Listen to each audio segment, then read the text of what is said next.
Today is Tuesday the 15th of November. On Battle Drill Devotionals this week, in the week following Remembrance Sunday, we ask each other, what will we be remembered for? The brave men and women who gave their lives in the 2 world wars and in conflict since leave a legacy of freedom for many people. What will our legacy be? We turn again to Matthew chapter 26 and verses 6 to 13. Today, reading from the New International Version. Jesus anointed at Bethany. While Jesus was in Bethany, in the home of Simon the leper, a woman came to him with an alabaster jar of very expensive perfume, which she poured on his head as he was reclining at the table. When the disciples saw this, they were indignant. "Why this waste?" they asked. "This perfume could have been sold at a high price and the money given to the poor." Aware of this, Jesus said to them, "Why are you bothering this woman? She has done a beautiful thing to me. The poor you will always have with you, but you will not always have me. When she poured this perfume on my body, she did it to prepare me for burial.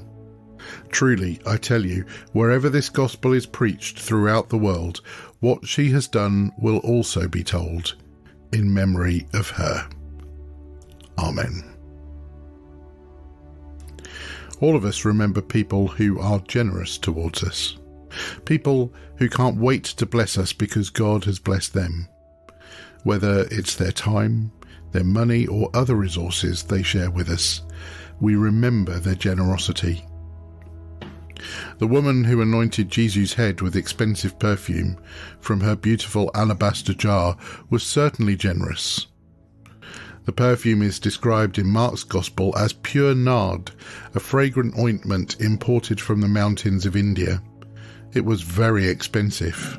Mary was nothing but radically generous with what she had. What if you and I were as radically generous? What if our Salvation Army Corps and churches were as radically generous as she was? We are all responsible for what God has given us. But his blessings are not to be hoarded for ourselves. They are to be shared with others. We can use the resources God has given us individually and corporately to make an impact, a kingdom impact.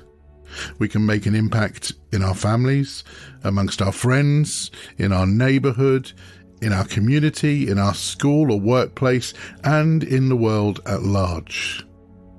Christians and the Christian church can be remembered for their radical generosity. We have been blessed. Let's be a blessing to others. As you reflect on that today, this question may help you. What's one practical step you can take this week to be radically generous towards someone? I hope to see you again soon for another battle drill.